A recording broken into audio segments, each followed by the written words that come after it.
चलिए, हमारे साथ आज चर्चा के लिए दो बड़े खास मेहमान हैं, एक बुल और एक बड़े बुल। मैं अपनी बात नहीं कर रहा हूँ, मैं बात कर रहा हूँ दिनसा साहब और समीर अरोरा की। तो एक बुल और एक बड़े बुल, तो एकदम ठीक इंट्रोडक्शन है। right. और क्योंकि ये दो बुल हमारे साथ एक शो पर हैं और शायद इसी कारण है कि अब Helios mutual fund, Helios asset management अब एक म्यूचुअल फंड ला रहा है। ये इनका पहला म्यूचुअल फंड है, मगर in the world of investment, Sameer and Dinshaw, they've got years and years of experience. जब मैं पहली बार मिला था तो माशाल्लाह बाल एकदम बाल थे और बाल काले थे। तो that is their wisdom. तो अब बात ये समीर जी, अक्सर लोग 60 साल के बाद बोलते हैं जी I want to retire, I want to take life easy.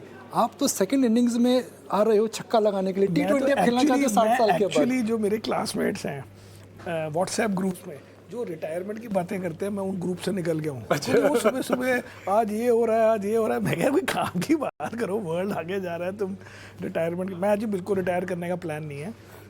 And मेरे को तो सेकंड लाइफ और सेकंड एनर्जी मिली है म्यूचुअल फंड के साथ, क्योंकि I went to many cities में, कम से कम 25-30 सिटीज़ में आया हूँ। कैसा रिस्पॉन्स रहा है? रिस्पॉन्स तो पता लगेगा, लेकिन अभी लव एंड अफेक्शन बड़ा मिला है एंड क्राउड बड़े मिले हैं। बट मेन थिंग इज़ कि वो मज़ा बड़ा आता है।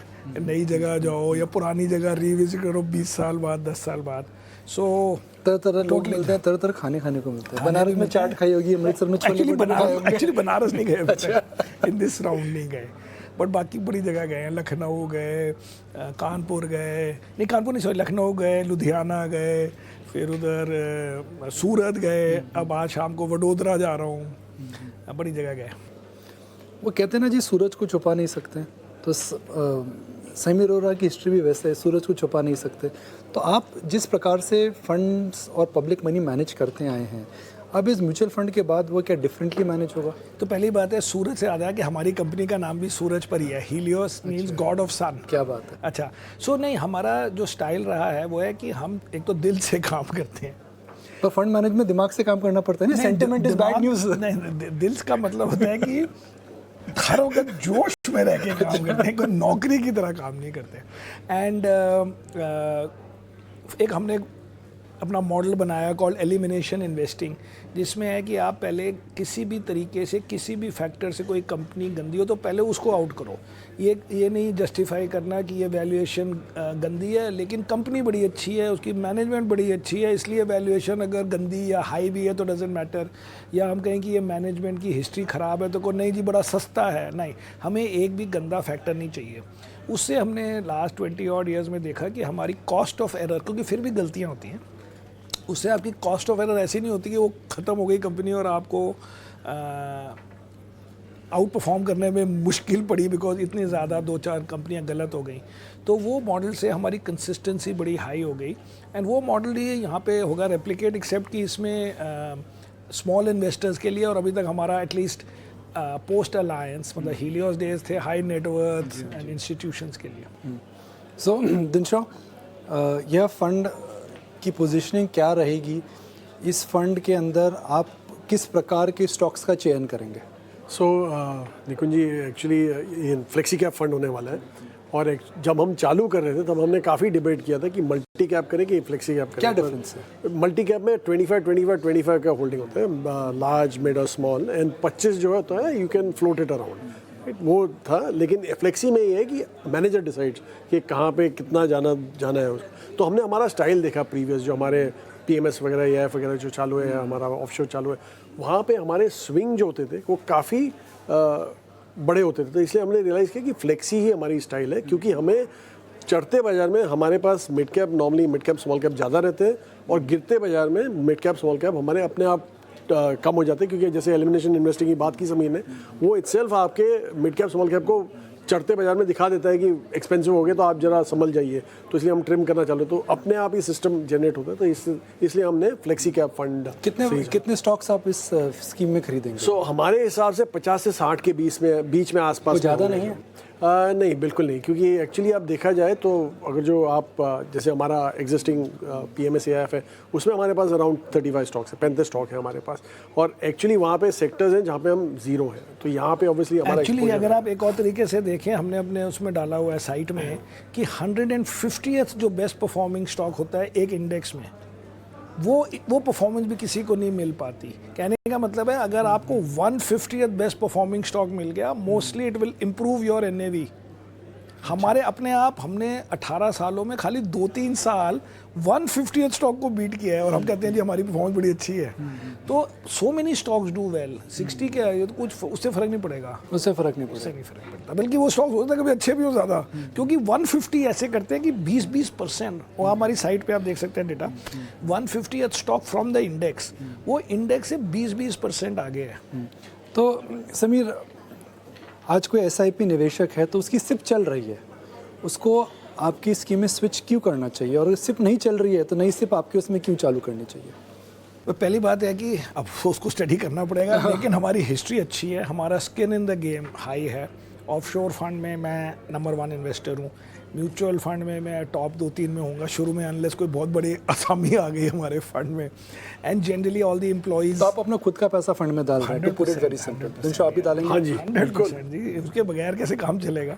सो सारे एम्प्लॉइज डालेंगे, लेकिन जो ज़्यादा की बात हो रही है दिनशॉ के और मेरे, बात है मैं भी NFO में सब्सक्राइब कर रहा हूँ। आपने भी जब हमारी, आप समझाओ लोगों को, आपने क्यों लिया, हम कैसे समझाएं? नहीं, विश्वास, हम तो बड़े हम्बल लोग हैं। नहीं जी, विश्वास, I mean, you know, Sameer and me have had great friendship and I've seen his track record. It's been a pleasure to track his investment journey as an original thought thinker, and his risk management is unique. अब इसको हिंदी में convert कीजिए, translate. समझदार को इशारा काफ़ी होता है।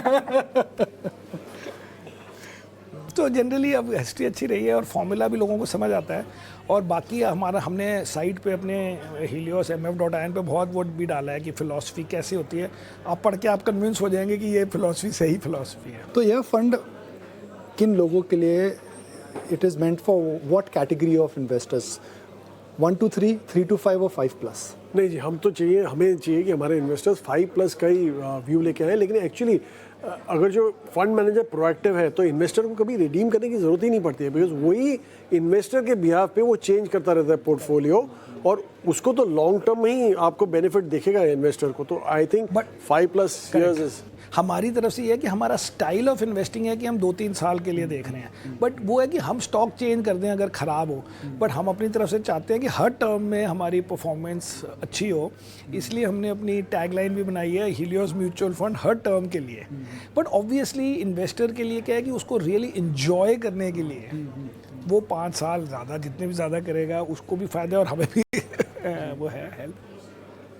अगर आप ये फंड 2 साल पहले लाते, मार्केट सस्ता था, अगर आप 1 साल पहले लाते, मार्केट अच्छा था, अब सबका मानना है मार्केट महंगा है, तो the starting point is today, do you think the future return will be compromised? तो पहली बात है कि मुझे लगता है ओवरऑल मार्केट बहुत ज़्यादा महंगी नहीं है। मैं तो सिंपल लॉजिक ये लगाता हूँ कि जनरली अगर आप लास्ट 5, 10, 15, 20 सालों में देखें इंडिया मार्केट का रिटर्न तो 13-14% पर एनम रहा है। तो इस साल का कैलेंडर ईयर 2022 का आज तक का रिटर्न 8-9% भी नहीं होगा NSE 500 का। तो अगर वो 9 महीने में 8-9% बढ़ा है तो दैट मीन 9 महीने पहले कोई इससे ज़्यादा सस्ता नहीं था। अगर आप पिछले साल को भी जोड़ें तो पिछले साल मार्केट अब थी 4%, तो दैट मीन्स 21 महीनों में, मैं NSE 500 की बात कर रहा हूँ, सो 21 महीनों में मार्केट आप पे कोई 12-13%, जबकि एनुअलाइज रिटर्न 14-15% रहा है। तो आज वो 1.5 साल या 21 महीने पहले से ज़्यादा एक्सपेंसिव कैसे हो गया जब मार्केट तो खाली मिड कैप स्मॉल कैप बढ़े हैं। तो स्मॉल कैप बढ़े हैं, तो स्मॉल कैप हमारे भी कम होने चाहिए शुरू में। एंड ये जो करेक्शन भी हम आजकल देख रहे हैं मार्केट में, वो भी कोई ऊपर वाला कह रहा है कि इनका एंट्री ठीक हो जाए कई स्टॉक्स में, तो इसलिए वो मार्केट भी करेक्ट हो रही है। तो म्यूचुअल फंड की लॉन्च की वजह से करेक्शन भी आ गई है। ये हमने ऑर्गेनाइज करा भगवान जी को बोलकर कि जरा अच्छी प्राइसेस हमें शुरू में करा दे, फिर बुल रन शुरू करें। तो समीर, मार्केट में इस समय आपको लगता है कि मार्केट थोड़ी फेयरली प्राइस ठीक है? हाँ, ठीक है, करेक्ट। तो आप दाव कहाँ लगाएंगे?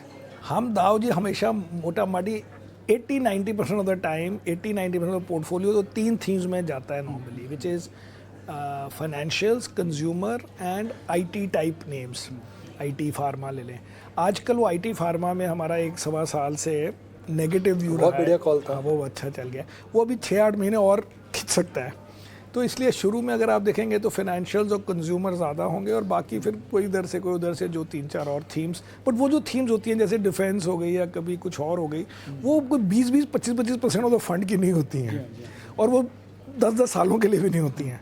बट आजकल ऐसी 3-4 और छोटी थीम में आप 4-4, 5-5% लगा के 15-20% वैसे कवर कर सकते हैं। बट 70-80% ऑफ द टाइम या 80% of the time, 80% of the portfolio mostly world wide यही 3 थीम से चलता है।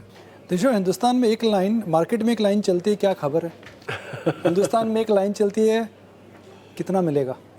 तो I am sure when you talking to your distributors, we may not commit to a rate of return, but we can always talk about indicative returns. मुझे दिनशा रानी को रोकने दो, मैं इनका कंप्लायंस ऑफिसर हूँ। ये बिल्कुल ही किसी को नहीं पता, नहीं, हमें नहीं पता जी। रेंज ऑफ हम पॉसिबिलिटीज मिलके भगवान जी के साथ प्रे करेंगे, आप भी हमारे साथ जुड़िए, फिर सब मिलके प्रे करेंगे कि अच्छे रिटर्न हो। नहीं, देखिए जैसे मिसाल के तौर पर अगर हम इंडेक्स को 5 साल के हिस्टोरिकल एवरेज से नीचे लेते हैं तो the future returns are better.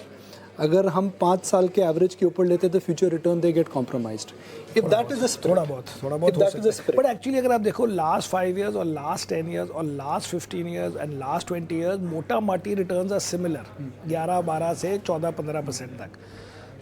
अब इससे ज़्यादा बोल ही नहीं सकते। Is there a bubble in small and mid cap stocks in show? So actually पैसा जितना फ्लो इन हुआ है इन सेक्टरों में, मिड कैप स्मॉल कैप, और एक्चुअली हमने हिस्ट्री में भी देखा है जैसे ही फ्लोज ज़्यादा हो जाते हैं इन सब में, यू नो कि there is a bubble being made. अभी ऑब्वियसली हमें तो इंडिकेटर यही लग रहा था, इसलिए हमें भी थोड़ा ऐसे ही लगा कि थोड़ा आप बैक ऑफ कीजिए, पर आप वैल्यूएशन देखेंगे तो वे higher than large caps, justified नहीं है आज की उसको सिंपल टर्म में बोले तो बबल है, इधर कॉम्प्लिकेटेड थोड़ा ज़्यादा है। लेकिन वो 2 दिन में आप देख रहे हैं, अगर ऐसे 5 दिन और चला तो ठीक हो जाएगा, क्योंकि ये स्टाइल गिरने का भी वैसे ही होगा। ये ना सोचें कि एक तरफा मॉडल मिल गया किसी को। तभी हमने जो हिस्ट्री में दिनशा ने और मैंने और हमारी टीम ने 18 साल हीलियोस और 27 साल के हैं, उसमें है कि हर एक्सेस देखा है और आपको कंट्रोल करना है, क्योंकि हर 3 साल में एक नया हीरो होता है। एक हीरो बनेगा जी मैं स्मॉल कैप लेता हूँ, 2 साल बाद एक हीरो आया था कि मैं क्वालिटी लेता हूँ, फिर एक आएगा मैं फाइनेंशियल लेता हूँ। आपको इन सब के साथ निकलना है, बिकॉज ये सब 3-3 साल के हीरो होते हैं। हीलियोस का तो एक हीरो है। ऐसा तो मैं नहीं कह सकता, ऐसा तो मैंने नहीं कहा। मैंने आपकी तरफ देखा ही नहीं, ऐसा तो मैंने नहीं कहा, पर मैंने इनकी तरफ देखा ही, मैं दिलशा की तरफ देख रहा था। मैं भी उन्हीं के लिए कह रहा था। तो अब बात करते हैं आखिरी सवाल समीर। कहते हैं that everybody is chasing a number. अब उम्र को तो आप हमेशा इग्नोर करते हैं, 61 touch wood, you know you are still full of energy. So what is that one number you are chasing? Age is not a number, wealth is not a number. I am chasing Charlie Munger's or Warren Buffett's age while they are still active, and so active कि people still totally trust them with money and wisdom कि भाई आप देंगे तो that is the बस 60 साल के बाद वॉरेन बफेट ने बोलते हैं 90% अपनी वेल्थ क्रिएट करी। तो समीर साहब पहुंच रहे हो उधर आप? चलिए बहुत बहुत शुक्रिया, thank you very much, good luck.